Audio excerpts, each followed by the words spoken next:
So that was the Australian Prime Minister Scott Morrison describing the incursion that has now taken place into Ukraine as quite clearly unprovoked and disastrous, not just for Ukraine and Russia, but indeed for the wider world. So this is what the situation looks like in terms of what is happening in Ukraine in the last few hours, ever since the Russian President Vladimir Putin announced that Russia will be carrying out a military operation in the Donbas region.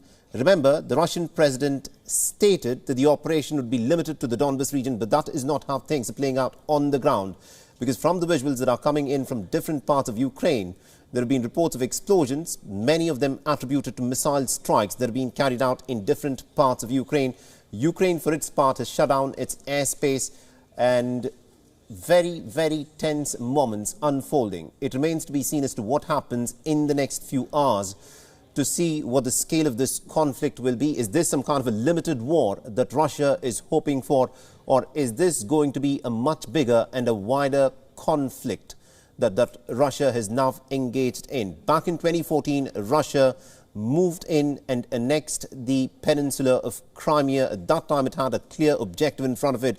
At this point of time, even though the Russian president has put forth his cards on the table, he has said that he's sending in, he's sanctioned a military operation in the Donbas region. The fact of the matter is, the way things are in fact moving on the ground, this looks like a much bigger and a wider war in terms of what's in fact happening with respect to the fighting on the ground.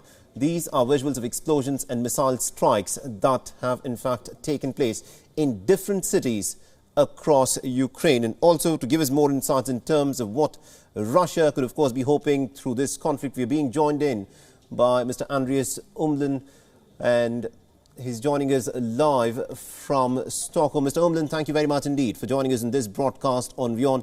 Let me begin by asking you this. The fact of the matter is, for the last several weeks, we had been speaking about what Russia intends to do with its massive troop build-up along the border with Ukraine. It insisted that it had no intention of carrying out an incursion into Ukraine. But this morning, the Russian tanks, we're given to understand, have begun to roll into the Donbas region, and there have been several explosions that have been reported in different parts of Ukraine. What do you make of this? So far, the information that I have is only about air and missile strikes beyond the Donbas region, and it remains to be seen whether this is indeed a large military assault, full-scale military assault by Russia, or whether these airstrikes, so far apparently mainly against military objects, will be it. That's now difficult to say. Russia has now built up a capacity to actually launch a full-scale military operation with ground forces from several sides, from the north, from Belarus, from the east, and also from the south, from the Black Sea. And also, at this point of time, looking at how things have played out, the Russian president said that he is sanctioning for a military operation in the Donbas region. But with respect to the military strikes that have taken place, they've happened in places like Kiev and Kharkiv, amongst others. So this is not going to be a limited sort of a military operation on the part of the Russians. Yes, I'm also afraid that this may not be limited to these airstrikes, but we don't yet know what the aim of Putin is with that. I still find it unbelievable also in terms of the repercussions that Russia will be suffering from that. And I would now also expect some voices from Russia and some demonstrations and some action within Russia if there is indeed a large war between Ukraine and Russia, which is unpopular as far as we know in Russia. And also, at this point of time, what do you think is the Russian objective with this military escalation? Back in 2014, Russia had a clear objective. It went and annexed the Crimean Peninsula. At this point of time, the Russian objective seems to be less clear. What do you expect the Russians intend to achieve with this military escalation?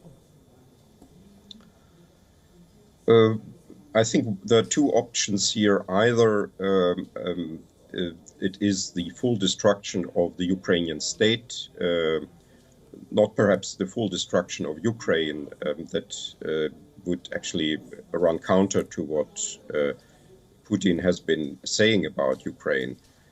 But the destruction of the Ukrainian state, that would be one objective that is possible, or I'm still hoping that he is still, with the current airstrikes and missile strikes, simply raising the stakes and is trying to enter some negotiations where he can get something from the West that he wants, some sort of concession compromise.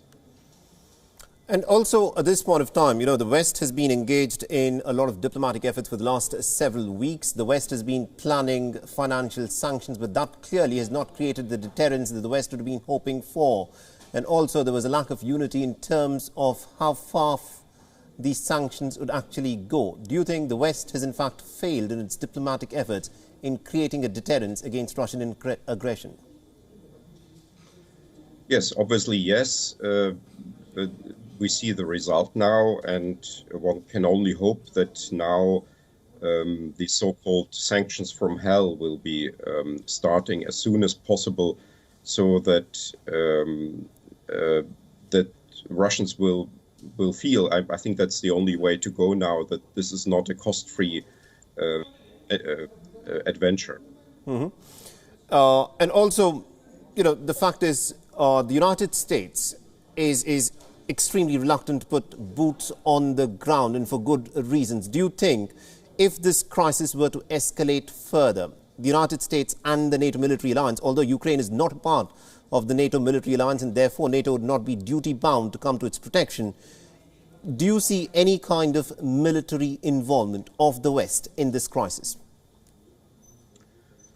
So far not. Unfortunately, I would say I could imagine perhaps certain East European countries that feel closer to Ukraine helping in a more direct way, but I don't think that NATO or the US will get directly involved. In a way, one could even argue that is not yet necessary, because the West has not yet used its full potential of economic and other non-military means to contain Russia. So unless we have a full blockade of Russian trade, Russian financial transactions, and so on, I think there will be no further action from the West. For now, I think the best instrument are actually sanctions. The best instruments are sanctions, but this is the moment of reckoning. I mean, this is the moment that the world had in fact been looking at with a lot of concern, because with the Russian troop build-up, the massive Russian troop build-up with over 150,000 troops stationed along the borders with Ukraine, the criticism that's being leveled is exactly this. The West has expressed a lot of support and solidarity, but when push comes to shove, Ukraine will have to deal with the Russian onslaught pretty much on its own. Is that the situation that we're looking at? Unfortunately, it is. In a way, it's even worse. There is still a lot of trade currently going on between Russia and particularly the EU. Oil, gas, coal is coming from Russia. It's financing the Russian economy, the Russian state budget. So the EU is oddly enough involved here, indirectly co-financing this war, because of the large role of Russian raw materials export for the Russian economy and the Russian state budget. So this is indeed a sad history, but it's also a potentially long leverage for the West if it is ready to also pay a price for containing Russia. All right, we'll have to leave there. Thank you very much indeed, Mr. Andreas Umlet, for joining us from Stockholm and getting us all those updates there. This of course, looks like the moment when Russia has, of course, announced its incursion into Ukraine. And these are visuals that are now coming in of the Russian armor rolling into the Donbas region. This was something that was put forth in some of the ground reports from some of the reporters stationed on the ground in Ukraine that were coming forth. And now we get these very first visuals of the Russian armor beginning to roll into the Donbas region. It remains to be seen as to how far this conflict will, of course, go. The Russian president, in the statement that he made, he had said that the military operation will be for the Donbas region, but looking at what is in fact playing out in different cities across Ukraine, the manner in which these cities have been attacked with missile strikes, it does look like a much bigger conflict that Ukraine is bracing itself for.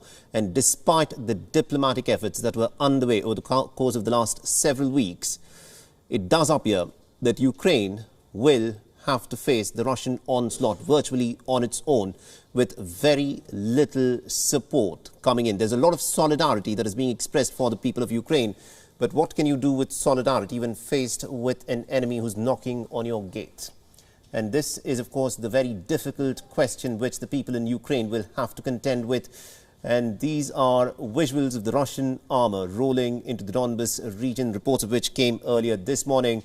And it was early in the morning, even before the sun had risen on the Ukrainian skyline, that we saw visuals of big explosions that took place in the Ukrainian capital, Kiev, which is fairly far away from the Russian border, and also in other cities like Kharkiv and Odessa. And now, according to reports that are coming in, there are casualties that have been confirmed. At least one person has been killed and one other person has been injured in Ukraine as a result of those missile strikes, is the latest bit of information that is coming in. Now, the Ukrainian President Volodymyr Zelenskyy has said that his nation is prepared for every eventuality. He's also appealed for support, but he has said that Ukraine will, of course, put off stiff resistance. Let's listen in to what the Ukrainian president has had to say.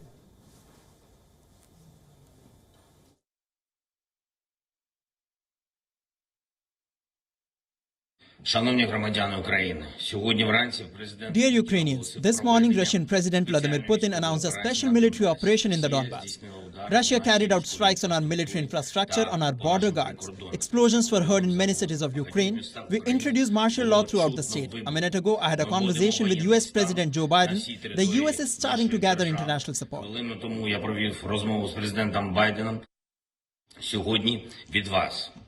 Today we need you. Each of you needs to be calm. If possible, stay at home, please. We are working, the army is working. The entire security and defense sector of Ukraine is working. I,